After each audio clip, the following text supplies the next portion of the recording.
Boa noite, irmãos.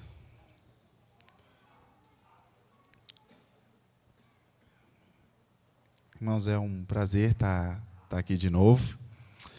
Eu queria agradecer ao pastor Tiago, que não pregou Judas semana passada, ele deixou o texto difícil para mim. Foi de propósito, viu, irmãos? Mas hoje a gente vai refletir sobre Judas, os versos 6 e 7. Antes da gente começar, vamos orar? Amém? Senhor Deus, nós queremos agradecer pela sua presença entre nós. Pedimos, Senhor, que o Senhor tenha misericórdia de nós. Tenha misericórdia do pregador dessa noite. Que o seu Espírito, Senhor, capacite os nossos ouvidos, a minha boca, e que tudo que seja falado seja para a honra e glória do seu nome. Senhor, retire do nosso meio toda e qualquer interpretação que não provém de ti. E que os nossos corações, Senhor, por mais dura que seja a palavra, estejam abertos para recebê-la. Que toda opinião caia, Senhor, diante da sua palavra. Que toda falsa convicção, Senhor, caia diante da sua palavra. E que a graça venha sobre nós. A graça que muda comportamentos, a graça que transforma. Nós entregamos tudo isso no santo nome de Jesus. Amém. Amém. Bom, irmãos, você sabe, né, a gente está numa série de pregações sobre o livro de Judas. E depois, né, seria interessante, fazendo um merchan do canal do YouTube, seria interessante você acompanhar as pregações em sequência, lá pelo canal, para você acompanhar a linha de raciocínio. Judas tem apenas um capítulo, então faz sentido você acompanhar o raciocínio dele por completo. 2 semanas atrás, a gente tinha pregado o verso 5, e hoje a gente vai finalizar a trinca de pensamento de Judas. Ele sempre funciona em três argumentos ali. Mas antes, deixa eu te perguntar uma coisa. Você já ouviu falar sobre retrato falado? Eu não, né, se você gosta, isso é o pessoal da série, que gosta de ver um CSI da vida, Mentalista, série de investigação. Retrato falado é um processo que acontece quando alguém foi testemunha ou vítima do crime e a polícia envia um desenhista. E o desenhista, lá uma vez, a vítima descreve, né, as características que ela consegue se lembrar daquele que cometeu o crime. É uma prática muito antiga, mas que, incrivelmente, funciona muito bem. Mas tem um caso em específico que me chamou a atenção. Em 2018, na Pensilvânia, nos Estados Unidos, estava acontecendo uma série de roubos, de furtos em mercados. E ninguém estava conseguindo pegar. Até que uma mulher chegou para a polícia e disse que ela sabia quem era o suspeito. Ela conseguiria identificá-lo. E o policial falou, beleza, vamos chamar o desenhista. Ela falou, não precisa não. Seu polícia, eu já fiz lá o desenho lá em casa, eu já trouxe aqui para o senhor. Ela já fez o retrato falado dela. Quando ela chegou na polícia, o retrato falado era esse aqui, que ela entregou para a polícia. Pelo visto, a irmã sabia bastante desenho. Você pode acreditar ou não, mas esse desenho fez com que um dos investigadores se lembrasse de um criminoso, um suspeito, que já tinha passagem pela polícia. E eles foram caçando, até que eles chegaram no nome. E o rapaz em si era esse. Eu não vou falar o nome porque, desculpa, tá? Não dá para falar o nome. Mas esse era o rapaz. Ó, se quiser comparar os dois juntos aí, ó. Opa. Parece? Aí. Opa. Isso. Aí, parece. Mas o engraçado era como que esse rapaz fazia os crimes. Ele entrava nos mercados, fingia ser um dos funcionários, ele entrava nas barraquinhas de degustação e tudo, com roupa do mercado. E quando ninguém estava olhando, alguém dava mole, ele ia lá e pegava o dinheiro do caixa. Judas faz algo parecido. Só que diferente dessa mulher que conseguiu entregar uma descrição bem básica, Judas faz uma descrição bem complexa e forte sobre os hereges que ele está atacando. Então, a gente pode dizer com clareza que Judas está fazendo um retrato falado dos seus adversários teológicos, que são adversários da igreja. Até agora, o que a gente aprendeu, ele demonstrou algumas características, que são essas o seguinte. A primeira dessas características é que eles são sorrateiros. Como o nosso exemplo aqui, eles entram no meio da igreja, eles parecem crentes, né, usando a gíria dos jovens, eles são sabor crente. Não, desculpa, não devia ter feito isso não. Eles usam linguajar evangélico, mas eles não são cristãos. E a segunda característica, que também é no verso 4, eles têm uma teologia errada. Pelo fato deles transformarem a graça em licença para pecar, eles têm uma teologia errada, o que desvirtua os cristãos do verdadeiro caminho de Cristo. Obrigado, irmão. Tá bom, obrigado. Na semana retrasada, a gente afirmou que eles são rebeldes, como os do Egito, que se rebelaram contra a liderança de Moisés. Então, até o momento, é esse o quadro que nós temos. Mas Judas, nos versos 6 e 7, vai incluir mais duas características desse pessoal. E isso vai ficar pesado. Porque Judas não poupa nos exemplos. Judas não trata essas pessoas como pessoas enganadas, pessoas sinceramente erradas. Para ele, não. Para ela, essas pessoas são lobos em peles de ovelha. Elas sabem exatamente o que elas estão fazendo. E elas estão aqui com um único propósito, é de desvirtuar você da fé. Então, no verso 6... Isso.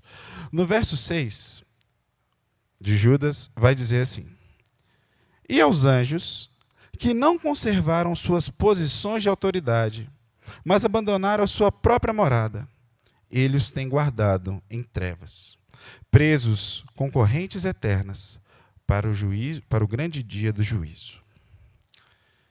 Como você sabe, Judas é cheio das referências. Ele está referenciando alguma coisa que esses ouvintes já sabem. E aqui o texto fica difícil porque é um texto debatido. Do que Judas está argumentando? De qual texto que ele está referenciando do Antigo Testamento? Se você resumir as posições dos teólogos, existem, no básico, 3 assim, que a gente pode colocar. E antes da gente aplicar esse texto, faz sentido a gente analisar.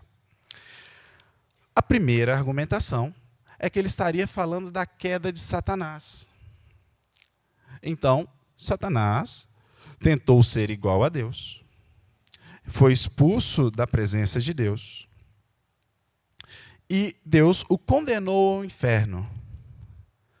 E isso até que se encaixa com o que Judas argumenta. O grande problema dos que são contra essa interpretação é que diz que Satanás está guardado em trevas, como se desse a ideia de que Satanás não tem poder, mas a gente sabe que ele tem. Ainda que limitado, Satanás opera ainda.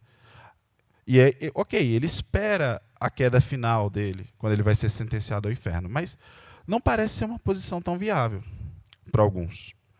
A segunda posição é aqueles que argumentam de Gênesis 6. Como você é bom de Bíblia, eu sei que você vai lembrar.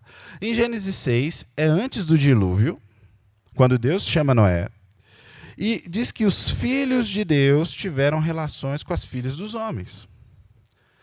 Na argumentação dos defensores dessas posições, os filhos de Deus são esses ditos anjos aqui, que se corromperam tendo relações ilícitas, e então eles foram sentenciados através do dilúvio. Existem 2 problemas aqui. O primeiro é que o texto fala anjo. Anjo mesmo, figura angelical. Não faz muito sentido ser filhos de Deus aqui. Se você fizer essa ligação direta de anjo para filho de Deus, é muito complicada.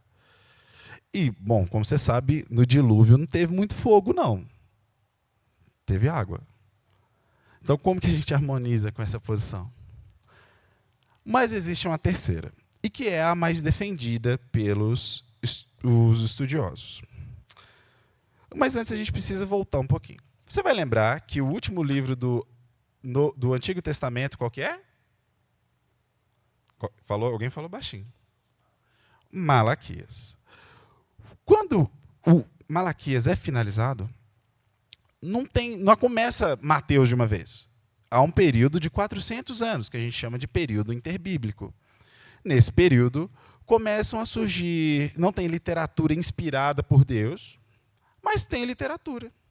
E começam a surgir vários livros ali, durante esse período. Por exemplo, se você já teve curiosidade de consultar uma Bíblia católica, tem lá os livros de 1ª e 2ª Macabeus, que são livros que surgem nesse período. Esses livros, eles não eram considerados inspirados pelos judeus, mas eles gostavam de ler.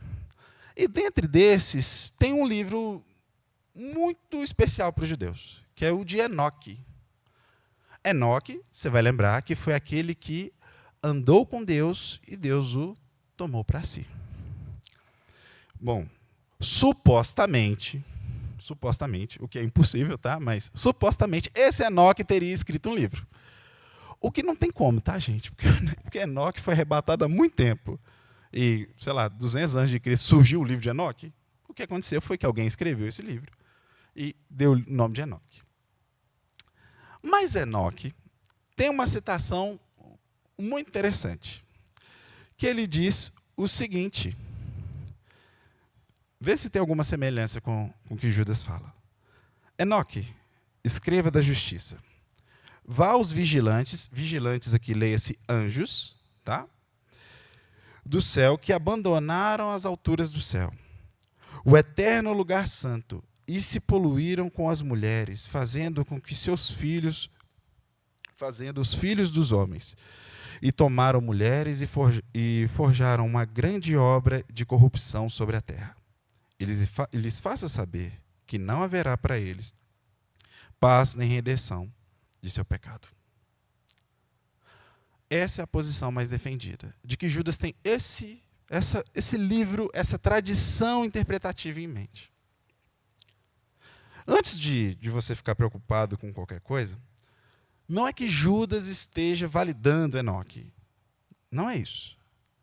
Mas Judas está usando de um argumento que eles já conhecem para dizer, vocês estão lembrados daqueles anjos lá? Que estão escritos em Enoque? Que não aguardaram a posição que Deus colocou eles?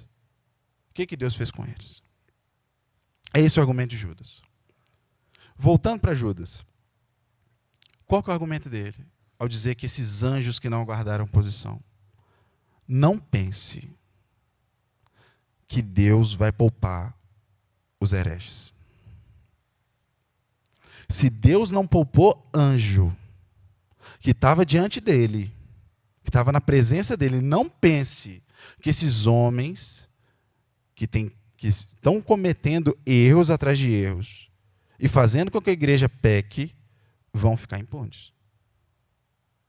É uma argumentação muito pesada. William Barclay vai dizer o seguinte, mas a advertência de Judas é clara.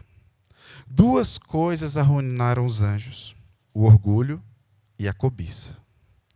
E ainda que eram anjos, e ainda que estavam no céu, isso era a sua habitação, e ainda que tinham estado na presença de Deus, não obstante pecaram, e por seu pecado estão reservados para o juízo. O argumento de Judas é esse. Talvez, muitos homens hoje, na igreja brasileira, e eu estou falando de evangélicos, usam de títulos para reforçar que eles têm algum tipo de comunhão especial com Deus. É um absurdo que nós tenhamos hoje apóstolos, homens ditos profetas, e eles se apoiam nisso, na desculpa de que, não, está tudo bem. Será? Porque Deus não poupou anjo. Deus não vai poupar falso profeta. Esse é o primeiro ponto dele. E aí a gente acrescenta mais uma característica desses falsos profetas na nossa questão aqui. Eles são orgulhosos. O orgulho é uma marca deles. Eles têm orgulho de ter posições de autoridade. Mas Deus não vai poupá-los, não. Mas como se não fosse o bastante, Judas vai apertar mais um pouquinho. E agora, não tem dificuldade interpretativa nenhuma. Ele vai citar um texto amplamente conhecido do Antigo Testamento. E que até descrentes conhecem. Ele vai dizer no verso 7. De modo semelhante a estes, Sodoma e Gomorra e as cidades em redor se entregaram à imoralidade e às relações sexuais antinaturais. Estando sob o castigo do fogo eterno, eles servem de exemplo. Bom, Judas usa Sodoma e Gomorra. E é um dos exemplos mais pesados do Antigo Testamento. Junto com Juízes 19, Sodoma e Gomorra estão ali nos top. E ele usa esse texto para mostrar a seriedade, a gravidade. Ele está comparando esses homens com Sodoma e Gomorra. Mas acho que faz sentido a gente lembrar desse texto. Vamos abrir em Gênesis. Gênesis 19. A gente vai ler do verso 5 até o 9.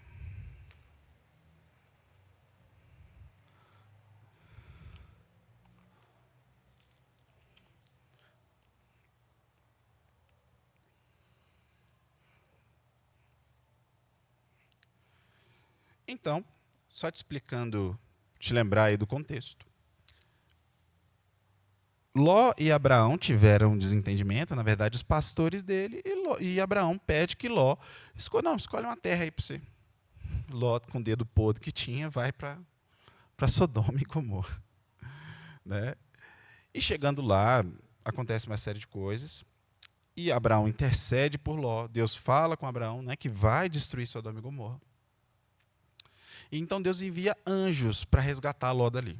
Fala, sai daqui, pega a sua família, todo mundo aqui, que Deus vai acabar com isso aqui. Esse é o contexto. Quando esses anjos chegam em Sodoma e Gomorra, Ló, por algum motivo que o texto, até aquele momento, deixa muito sombrio, pega eles e bota dentro de casa, meio com desespero. Parece que Ló sabia o que podia acontecer. O texto, até aquele momento, não havia explicado nada. Mas aí chegam os homens. Esses homens que Judas está comparando. Eles chegam e eles vão dizer para Ló. Eles estão do lado de fora e Ló está do lado de dentro com esses anjos, com a família dele.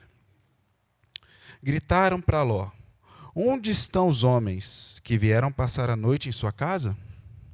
Tragam-os aqui para nós, para que tenhamos relações com eles. Ló saiu para conversar com os homens e fechou a porta atrás de si.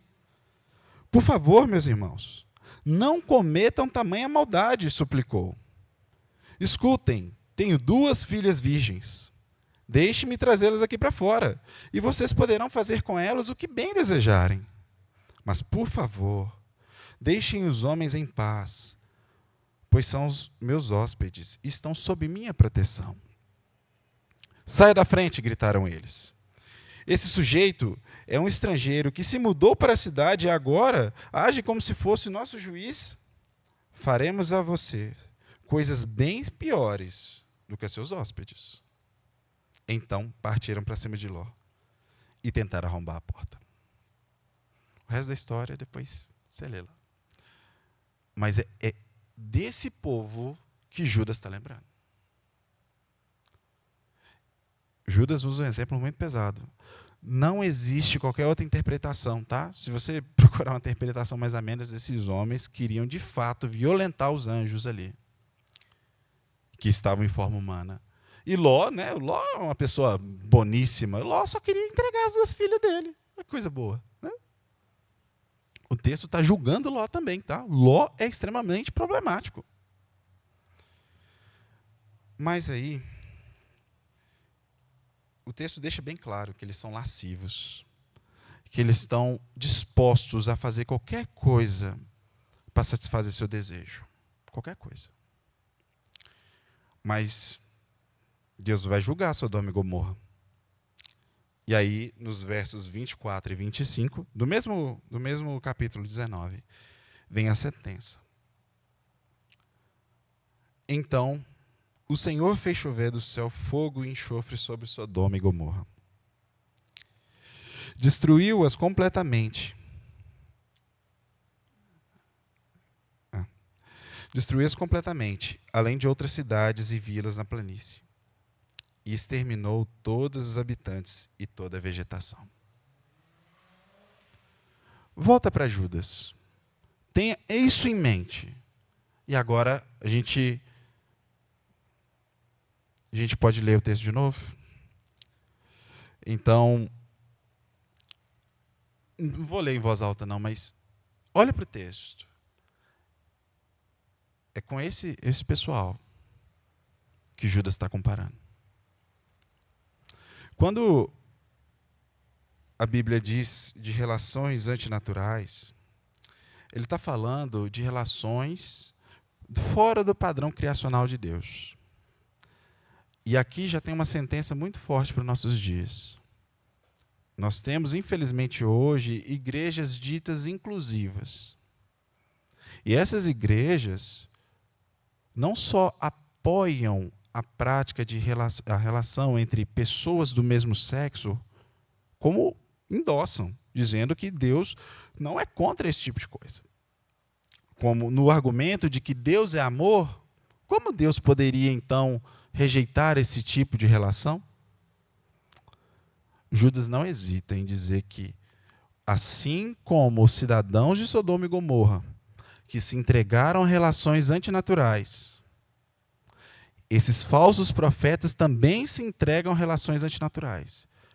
E Deus tem separado para eles o fogo. Judas não hesita. Judas não é politicamente correto. Tá? E a gente acrescenta mais uma característica desse pessoal. Eles são imorais.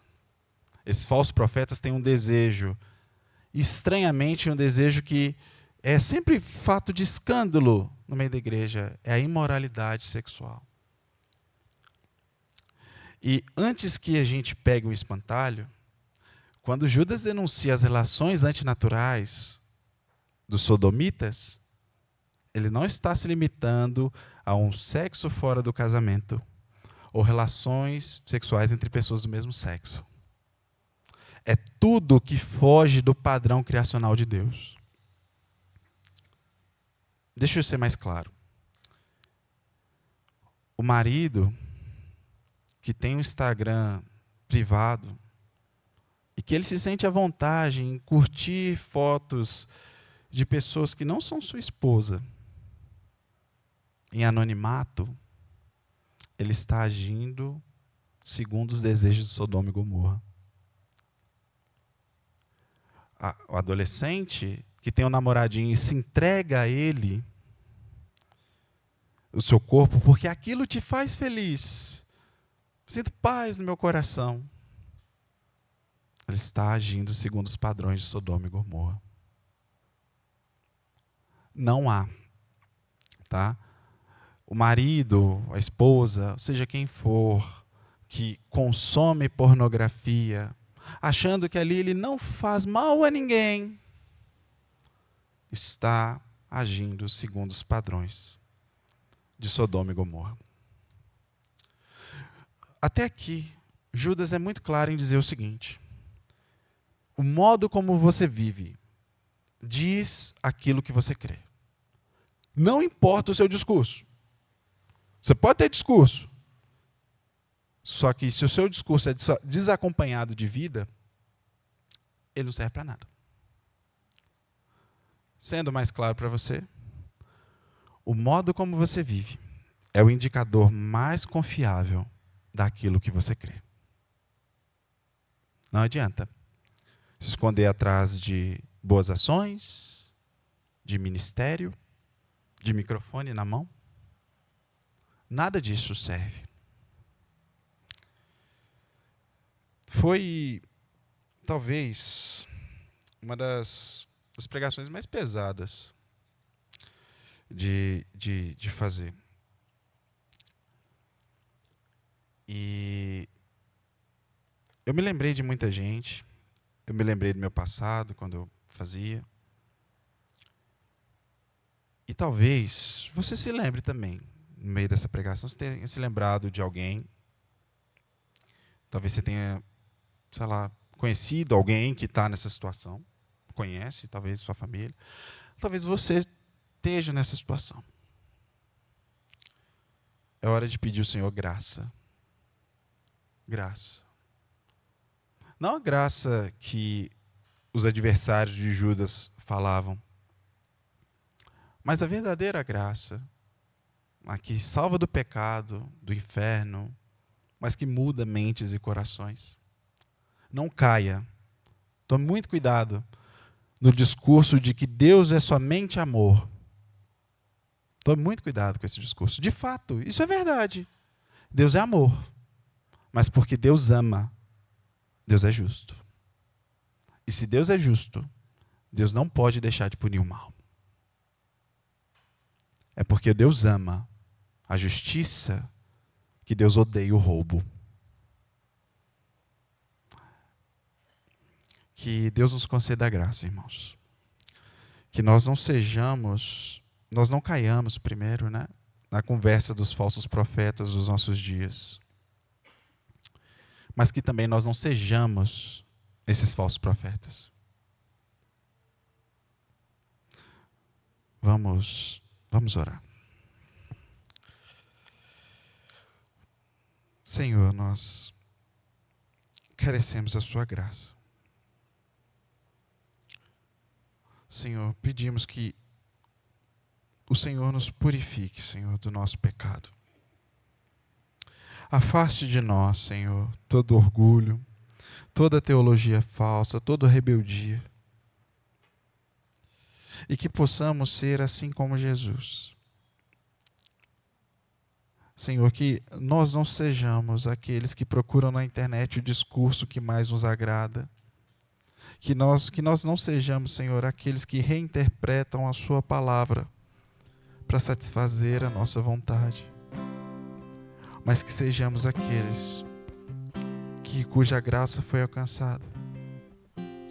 E que, através disso, possamos viver para agradar e louvar o seu nome. Livre de nós, Senhor. Livre de nós. Toda teologia falsa. Toda teologia, Senhor. Para que possamos glorificar a Ti. Assim nós te louvamos, Senhor. No santo nome de Jesus.